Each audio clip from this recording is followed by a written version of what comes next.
வேண்டும் என்று சொன்னால் அது தொழில்துறையாக இருக்கலாம், அரசியலாக இருக்கலாம், கல்வியாக இருக்கலாம், வேறு எந்த நிலைப்பாடாகவும் இருக்கலாம். நீங்கள் வெற்றி பெற வேண்டும் என்று சொன்னால் ஒரு குவாலிட்டி, அதற்கான தகுதியை நாம் வளர்த்துக் கொள்ள வேண்டும். நம்ம முதலீடு செய்யலாம், நம்ம எவ்வளோ முதலீடு போடுவோம், அதனுடைய உரிமையாளராக இருப்போம். நான் நிறைய இடத்துல பார்த்துருக்கிறேன், பல பேர் தங்களிடத்தில் பொருளாதாரம் இருக்கிறது என்ற ஒரே காரணத்தினால் ஒரு நிறுவனத்தை ஆரம்பிப்பார்கள்.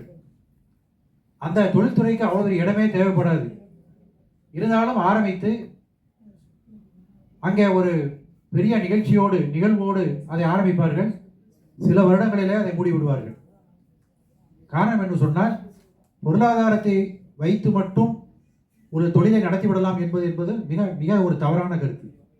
அப்படி வாழ்க்கையில் எடுத்துக்கொண்டால் நம்முடைய திரு விஜிபி போன்றவர்கள், இன்னும் எத்தனை பேரை சொல்லலாம், அவர்கள் எல்லாம் வெறும் கையோடு சென்னைக்கு வந்தவர்கள்.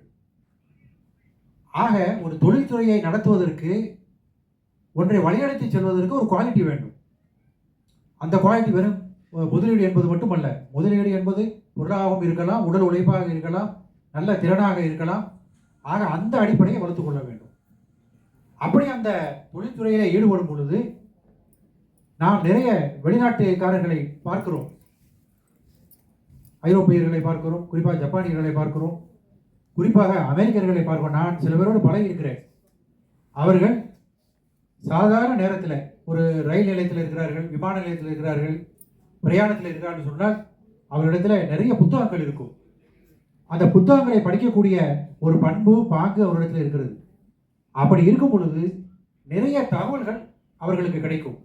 ஆகவே அந்த படிப்பு தன்மையை நாம் முதலில் ஏற்படுத்திக் கொள்ள வேண்டும். நாம் ஓய்வாக இருக்கக்கூடிய நேரங்களில் அந்த படிப்பு தன்மை, வாசிப்பு தன்மை அதிகமாக்கி கொள்ள வேண்டும். நாம் சார்ந்த துறையை, எந்த துறையில சார்ந்திருக்கோமோ அது சம்பந்தமாக படிக்கலாம். பொது அறிவை வளர்த்துக் கொள்ளக்கூடிய அந்த புத்தகங்களை நாம் படிக்கலாம்.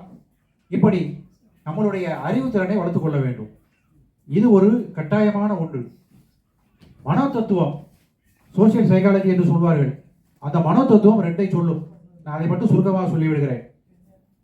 ஒருவர் இயற்கையிலேயே திறன்மிக்கவராக இருக்கிறார். எத்தனை பேர் பார்க்கிறோம், பெருந்தலைவர் காமராஜரை சொல்வார்கள் படிக்காத மேதை என்று சொல்வார்கள். அதுக்கு ஒரு உதாரணத்தை சொல்லுகிறேன். அவர் முதலமைச்சராக இருக்கும் பொழுது, இப்பொழுது நீங்க பாக்குறீங்க இல்லையா, அந்த மேல ஓவர் பிரிட்ஜ்லாம் போடுறாங்க, கீழே பிரிட்ஜ்லாம் போடுறாங்க. அவர் முதலமைச்சராக இருக்கும் பொழுது செக்ரட்டரியேட் பக்கத்தில் உள்ள இப்போ அந்த பிரிட்ஜ், அந்த ஹைகோர்ட்டை நோக்கி வர்ற பிரிட்ஜ் கிடையாது, ரயில் தண்டவாளத்தை தாண்டி தான் போகணும். அப்போ ஐஏஎஸ் கலெக்டர் எல்லாரையும் கூப்பிட்டு அவர் கேட்குறாரு, இது ஒரு பாலம் போட்டுடலாமே, இதுக்கு ஏற்பாடு பண்ணுங்க அப்படின்னு சொல்லும்போது, அதை படித்தவர்கள், ஐஏஎஸ் அதிகாரிகள், சாலையிலேயே சேர்ந்த அதிகாரிகள் எல்லாருமே இருக்கிறாங்க. எல்லாருமே இதை எப்படி கட்டலாங்கிறத முடிவு பண்ணி அவரை பார்க்கும்போது சொல்கிறாங்க, ஐயா இந்த இடம் ஓவர் பிரிட்ஜ் கட்டுறதுக்குள்ள இடமா இல்லை, இந்த இடத்துல கட்ட முடியாது அப்படிங்கிறாங்க. அவர் ஒரே வார்த்தையில் சொல்கிறார், மேலே கட்ட முடியாட்ட என்ன, கீழே கட்டுனேன் அப்படின்னாரு. உடனே சரி அப்படின்னு சொல்லிட்டு அந்த அந்த சாயில் டெஸ்ட்லாம் பண்ணுவாங்க இல்லையா, உடனே பண்ணி பார்க்குறாங்க. அது நல்லா கரெக்டாக இருக்குது. அதான் இப்போ இருக்கிற பிரிட்ஜ் மேலே கட்ட முடியாமல் கீழே கட்ட, அந்த இடத்துல பர்டிகுலர் இடத்துல, இதை அவரை படிக்காத மேதை என்று சொல்லுவது. ஆக இதே மாதிரி இதை சைக்காலஜி என்ன சொல்லணும்னா, இளைஞர்கள் கவனிக்க வேண்டும், பயோஜீனிக் என்று சொல்லும். நம்முடைய குடும்பங்களிலே பார்க்கலாம், பெரியவர்கள் இருப்பார்கள், படிச்சிருக்க மாட்டாங்க, அவங்க தான் கைட் பண்ணி கொண்டு போயிட்டே இருப்பாங்க. பயோஜீனிக் அது என்னன்னு கேட்டால், இயற்கையிலேயே அறிவு சார்ந்ததாக இருக்கும். இப்போ நம்ம தலைவர் அவர்கள் இருக்கிறார்கள், ருமேஷ் அவர்கள் இருக்கிறார்கள், அவருடைய புகாரி குடும்பத்தை சேர்ந்த அந்த துணுக்குகள் கூட நம்ம இளைஞர்கள், இன்னைக்கு வரக்கூடிய இளைஞர்கள் அதை புரிஞ்சுக்கணும். அப்போ அந்த பயோஜெனிக்கை ஏற்கனவே நம்மளை விட ஸ்ட்ராங்காக இருப்பாங்க, நிறைய கல்வியை கற்றிருப்பாங்க. நம்மளுடைய பேக்ரவுண்ட் ஒரு கிராமத்தில் படிச்சிருப்போம். கல்வி சிலபஸ்ங்கிறது ஒன்று தான், அது வேற விஷயம். ஆனால் நம்முடைய அட்மாஸ்பியர், இங்கே இருக்கிறவங்களுக்கு நிறைய வாய்ப்புகள் இருக்கும், பல நிகழ்ச்சிகள் இருக்கும், பல பேருடைய சந்திப்பு ஏற்படும். கிராமத்தில் அப்படி இருக்காது.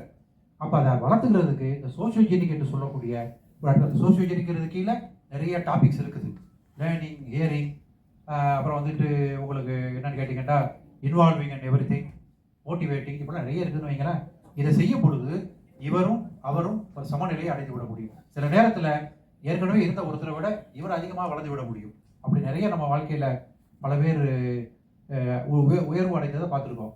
77-78களில் நிச்சயமாக வெற்றி பெற முடியும் என்பதில் எந்த விதமான சந்தேகம் இருக்க முடியாது. அதே மாதிரி உழைப்பு, நம்ம எத்தனை பேரை நம்ம கீழே பணியாற்றக்கூடியவர்களாக இருந்தாலும் நாம் செய்யக்கூடிய துறையை நாம் தெரிந்திருக்க வேண்டும். முதலில் பிசிக்கல் மூவ்மெண்ட் என்பது, அதாவது உடல் உழைப்பு என்பது வேணால் நமக்கு குறைஞ்சிருக்கலாம். நம்மளுடைய மைண்ட் அந்த வேலை செய்யக்கூடிய, அதாவது தன்மை, இந்த தொழில் நான் தொழிலை ஆரம்பிச்சிருக்கேன், நமக்கு பணியாற்றக்கூடிய பல பேர் இருக்கலாம். ஆனால் அந்த தொழிலை நானும் தெரிந்திருக்க வேண்டும். அதில் ஏற்படக்கூடிய பிரச்சனைகளை அப்போதான் நான் சமாளிக்க முடியும். நான் சமாளிக்க முடிந்தால்தான் நிறுவனம் சமாளிக்க முடியும், அது வளர்ச்சி அடையும் என்பதற்கு இது போன்ற சம்பவங்களை எல்லாம் நாம் தொழில்துறையில் ஈடுபடக்கூடியவர்கள் ஒரு நல்ல ஒரு கருத்தாக வைத்துக் கொள்ள வேண்டும். அதே மாதிரி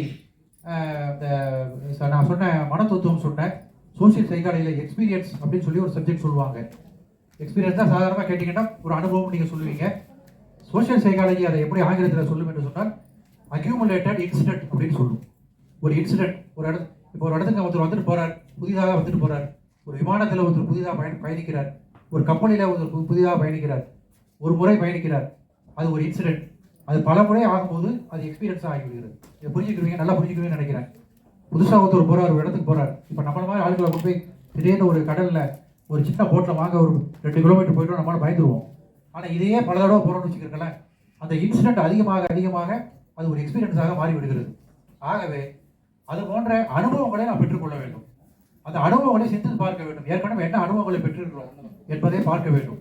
ஆக இப்படியாக கல்வி, ஒரு நியாயமான தன்மை, உழைப்பு, நம்மளுக்கு இருக்கக்கூடிய நேர்மை, நாம் செய்யக்கூடிய தொழிலை நாம் தெரிந்திருக்க வேண்டிய கடமை, இதெல்லாம் ஒரு 5-6 கோணங்களாக நீங்கள் தயார் செய்து கொள்வீர்கள் என்று சொன்னால் நிச்சயமாக உங்கள் தொழில்துறையில் அல்லது நீங்கள் எந்த துறையில் நீங்கள் போகிறீர்களோ அதில் வெற்றி பெற முடியும் என்பதை இந்த நிகழ்ச்சி வாயிலாக நான் உங்களுக்கு கூறிக்கொண்டு, எனக்கு இங்கே பேசுவதற்கு வாய்ப்பளித்த நம்ம ஆடியக்கூடிய அனைவருக்கும் என்னுடைய வாழ்த்துக்களை கூறி என் உரையை நிறைவு செய்கிறேன். ஜெயஹிந்த்.